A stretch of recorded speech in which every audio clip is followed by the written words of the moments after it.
again. If you haven't seen my videos before, I'm Ross, the Oliver Man. And today, I have kind of an interesting story that involves the 1655 here. And it just happened to me just a little bit ago. But before we get into that, I'll show you some stuff that I've gotten done around here, some project updates, if you will. So we'll go take a look at those first. So one thing I've gotten done is I finally got decals here for the 770, and I got it pretty well all the way finished. I want to still take off the back wheels and give them better paint inside, but other than that, it's pretty well done, I'm gonna call it.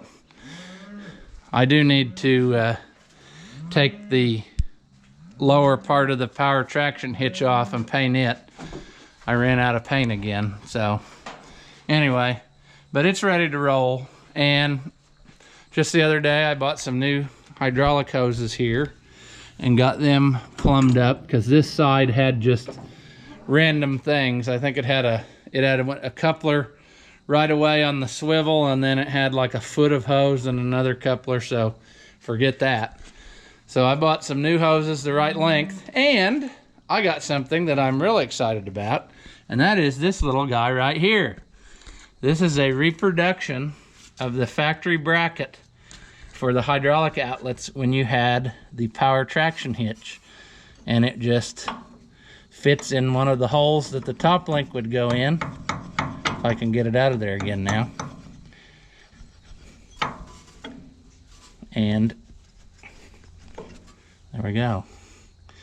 And it just has that pin that fits in there, so you could put it wherever you wanted it, and then the notch holds it in place.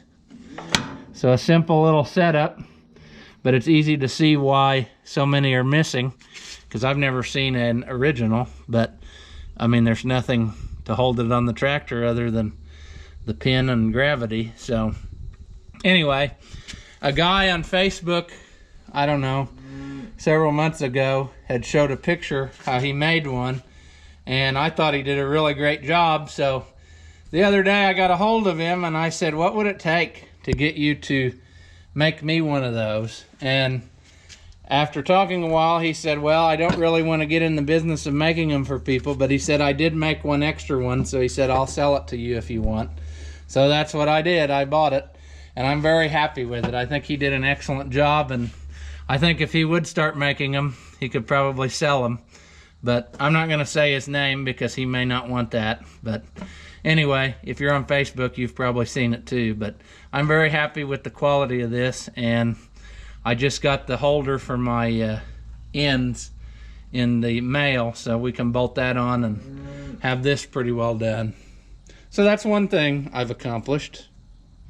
So project update number 2, I finally got my new tire for the 77. So now we have mates on both sides. And it probably took, I don't want to say 4 or 5 months. Whenever I made that last video, which I'll put the link in here, about switching that tire to that other guy's 77, I had already been trying to buy another tire like this. I think it was about May when I started looking, and you couldn't find anywhere any in stock. And this is a Galaxy Earth Pro, and I mean, I wanted a mate to the other side, so that's why I kind of held out till I could find what I wanted. And I've been really happy with these tires. If you look at them, they kind of have more bars in them than some of the other tires, and they ride really smooth. So I'm happy with this, and I finally got it on, and it's probably the first time in 25 years it's had a true mate of rims and tires the same size. So that's another thing that I accomplished in this last week. I didn't film it because I figure that other video pretty well shows the same stuff. I guess I can do a video sometime of demounting and mounting one of these tires, but it was cold and raining that day, the day I did it, and I really just wanted to get it done. So that's the second thing I did. Now we'll go on and I'll tell you the story of something exciting that just happened. So here under the lean-to of the barn, I had a gravity wagon with some corn on it that we had when we first opened up the field and tried it, and we put it on this wagon, and it ended up that it was way too wet yet to keep going. So I figured I'd just keep it and feed it. So I was going to pull this wagon out and take it down to the trucking company and weigh it, so I had a ticket on how much was on there. And I had to get a couple tractors out of the way. I had the 77 sitting in front of the wagon here, and then I had the 1655 was nosed in to the 1650 here. So I went to start the 1655, which is now out here, as you can see, and cranked it over about 3 times, and it sounded like somebody shot off a high-powered rifle right next to my ear. And I thought, what in the world is going on? And I figured that maybe it had just like backfired, because it kind of sounded when it was turning over like they sound when you get them loaded down, you know, you had too much choke or whatever. And had my hand on the key, and you know, nothing was happening anymore. And I looked down, and smoke is just coming up from down here, and then I could hear liquid running, and I looked down and there was juice dripping out of the battery box. So I thought, well, I bet the battery has blown up. And I never had that happen before, but sure enough, take a look at that. I don't know if you can see it or not, but there's some pretty good shrapnel from where the battery decided to self-destruct itself. And since it was smoking, I didn't open this lid while I was in the barn. I just figured that's what had happened. So luckily this other 1650 was sitting real close by with a chain on it, and I just hooked to this and drug it outside. And then when I lifted the lid, I could see that it had indeed blown up. And it doesn't really make sense, because I don't know what would cause it to do that. Maybe just age on the battery, or who knows, but it wasn't really touching anything like it arced out or anything. So I'm going to take this out of here, and we're going to look at it and see the carnage, and then I guess I'll get another battery.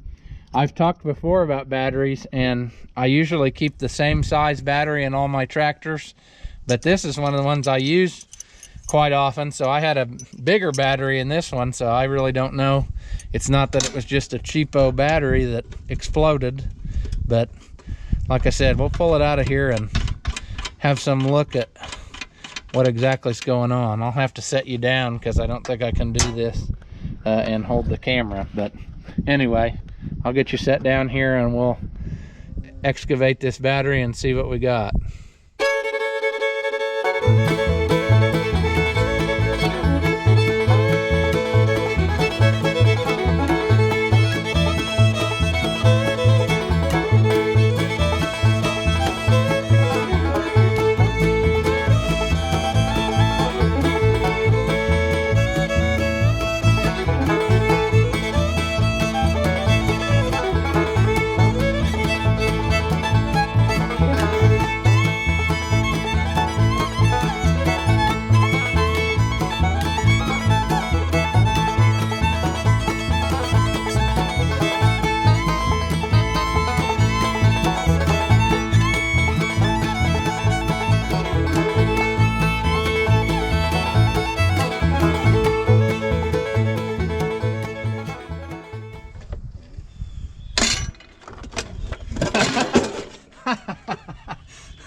Well, that didn't work, did it?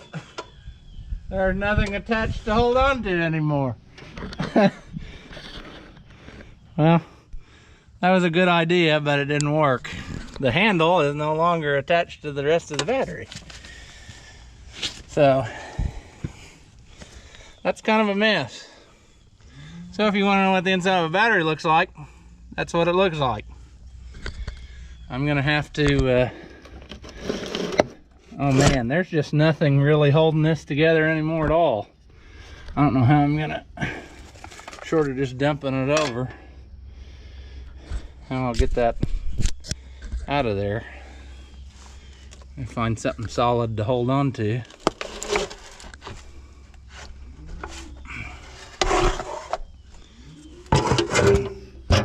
Need to wash that out so it doesn't rot out my battery box.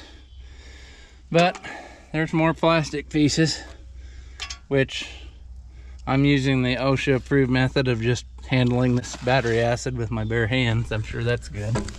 There's another piece.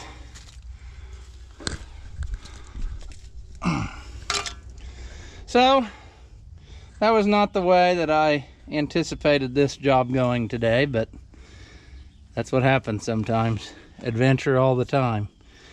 So time for a new battery, and I don't think that that one was necessarily that old, but I don't think I can find the piece of shrapnel that's got the date on it anymore. There's your problem.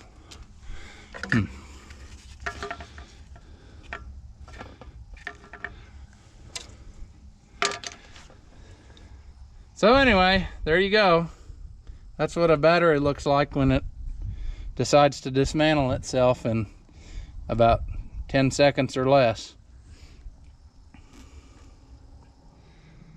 So now would be as good a time as any to go ahead and slip in some footage I took several weeks ago when I first got that corn on the wagon. So I'll put that in here now. Well, the video the other day showed us combining soybeans, so I thought we would maybe try some corn, and we did try it yesterday, but it's still at 19%, so that's a little more than I want to try to put it in the bin, because I don't have a dryer, so I just have a cold air fan. So I'll probably wait a little while yet. It is only the very beginning of October, so we'll probably put this in the bin and spread it out and then try to let it dry, and then hopefully it'll be good to put the rest in on top of it. So that's the stuff we need to do now, is get ready for the corn. So before we put anything in the bin, I want to clean it out one more time. It's got some little bit of dirt and stuff left, so we'll sweep that out. I got the sweep out of the center of it, and I'll probably use the vacuum there to pick up the trash. When I turned on the auger and cleaned it out, a family of mice or something came flying out of there, so sorry about it, but this is mine and you can't have it as your home. So we'll get to work and clean this up.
Well, that's pretty good.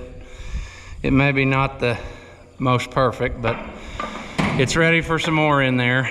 Pretty well, we use most of the corn for feed, and then if there's any left over in the spring, we sell it. So it should be ready to go whenever the corn's ready to shell. So we have the 77 hooked to the wagon with the corn in it, and my little 60 hooked to the Model 10 Grainovator wagon that I bought probably 4 years ago by now, I don't know. And we're gonna move the corn into there so that I can get it off of there easy and feed it or whatnot, and get this wagon empty so I can take it back and have it weighed empty and get my ticket to prove how much I used, and then everybody should be happy. So I'll try to set you down somewhere and we'll get it moved over.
Remember, if you like Oliver and White videos, hit that thumbs up button and subscribe to this channel, and I'll keep making videos where you get to see Oliver and White tractors in action.